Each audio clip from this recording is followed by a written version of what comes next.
animal proteins, since they lead to, or at least in this example, whey protein leads to more circulating peripheral amino acids than a plant protein equivalent. You may have a higher ceiling there for muscle protein synthesis, but you also have a higher potential for cells you don't necessarily want getting those amino acids, also picking them up. So I think the question here is not really, what is the superior protein, but what does this lead to in terms of, an outcome of sorts? So talking about, there's kind of this, I guess, controversy between plant protein and animal protein. And I don't know if people in these two groups really hate each other or if it's just sort of amplified by what I see on social media. But in any case, there's this debate about which protein is better, and also the question of, does it really matter that much? So when you look at plant protein, there are some advantages there. And you and I have talked about methionine restriction. There's not a ton of human data there, but the preclinical data seems pretty compelling for lifespan extension in rodent models. And, and there are some clinical trials now in cancer patients restricting methionine, and they seem to have generally positive results. But why would this be important? I know you and I talked through the pathway of homocysteine converting to methionine and how that is synthesized, how it helps cancer cells. So why would restricting methionine, which is an amino acid that makes up protein, be beneficial in any way? Yeah, so this is a complicated mechanism, but high homocysteine can be associated with many things. One of them could be trouble with donating methyl groups. Another thing could be inflammatory status. If homocysteine is over a certain threshold, which is probably around 16, it's even associated with blood clots, independent of having cancer. So methionine is kind of a double-edged sword, both for good and for evil, depending on many things, but a lot of it is just genetic, and also what other aspects or what other things do you have in your diet. For example, creatine or betaine containing foods or supplements can help control methionine and downstream to that homocysteine. But there is I guess this is another good example of an individualized approach. If you have foods with higher methionine, or if you have foods that are more animal-based, then you're more likely to have peripheral circulating amino acids, which are basically ready to be used as building blocks for cells that are quickly growing. Yeah, and I think this really would come down to specific types of cancer, because there's cancers that really thrive on glucose. The more insulin, the more glucose they can shuttle in, the more they're going to grow. There's cancer cells that really thrive on fatty acid metabolism. And it's not necessarily surprising to see that there's also cancer cells that have found a way to convert specific amino acids into an energy source and to grow themselves. And we talked about this sort of association you sometimes see where there's an unexplained elevated level of B12. And usually it's because people are taking B12 energy drinks, even if they're not aware of it. But there is an association. Sometimes you have these elevated levels of B12 in cancer, and it's interesting when you look at the way that breaks down and the biochemistry. The B12 is a cofactor for conversion of homocysteine to methionine. So the question of, is this cancer somehow driving the machinery of the body to have more free B12 so that it can convert more homocysteine to the methionine?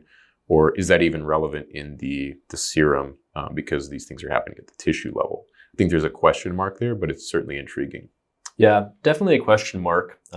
One other point that we briefly discussed earlier is Mtor signaling. So, Mtor is technically an oncogene, mammalian target of rapamycin. And of course, you have input from different areas of the cell, mTOR1, mTOR2.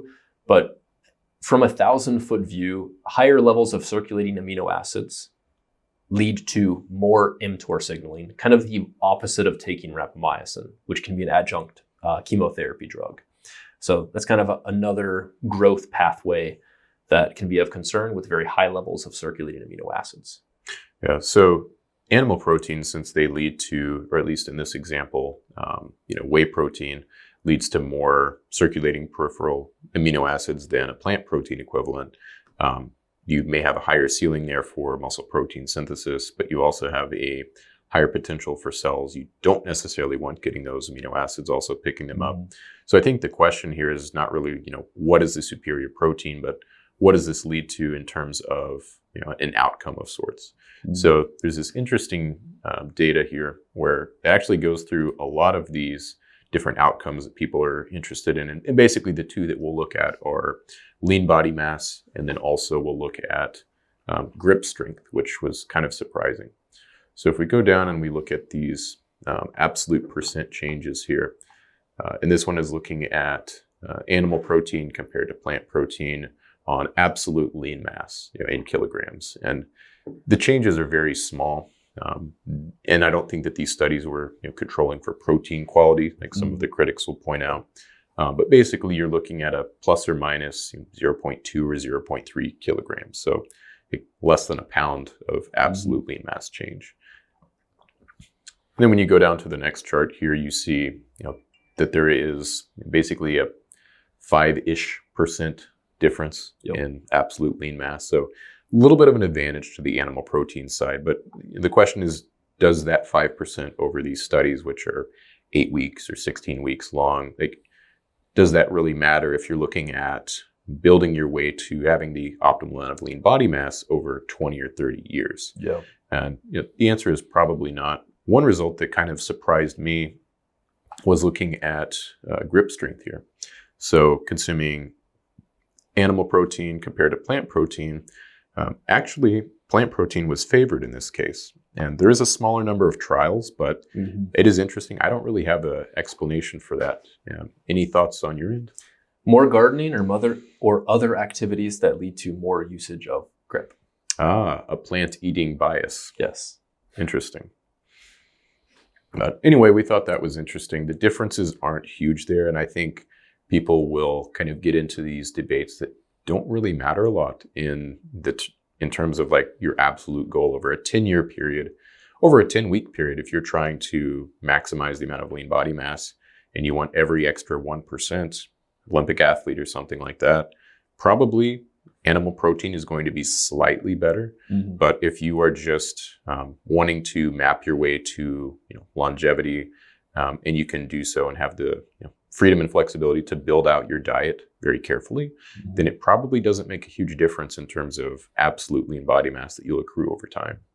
The other question that I'd ask each individual is, why not both? And is there other reasons, whether they're ethical or just whether they're what you like to eat, which we'll get into shortly, where you would want to consume less animal-based protein or plant-based protein?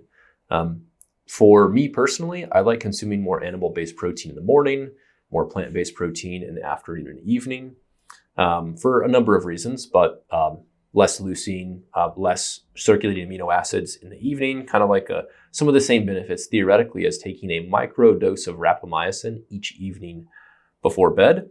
And then also, it's going to, at least in my case, it's going to be easier for me to take my whey and casein protein shake in the morning, which I like to do.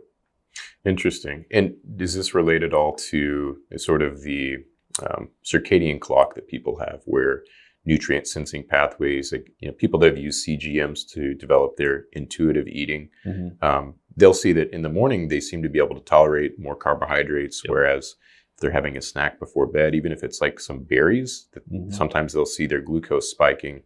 It's like, why is that doing that later in the day?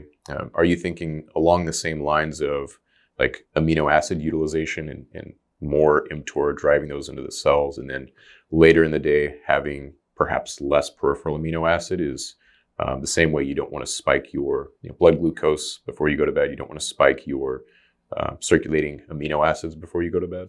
Yeah, it's kind of my own version of time-restricted feeding light. So instead of actually restricting the feeding, you restrict like various macronutrients or protein sources to some degree. And you can obviously be flexible with that if you have a social event or whatnot. But getting into a habit like that where you know that your CGM data is relatively nice and smooth, not that it has to be perfect, and not that you would even want to follow that too often, but it's one of the tools that can help develop a diet to which you can adhere to that is maximally healthy for you at the same time. Yeah, I think it's a great concept. It makes sense fundamentally. I don't know if you would see differences if you did like metabolic ward and measured all these things for like 6 weeks. But if you are having less net mTOR activation over a lifetime, but you're still doing the exercise and having progressive overload, I think you would still reach your goals. I don't think there would be much of a difference there. But potentially shifting things away from pro-cancer pathways. Hopefully so.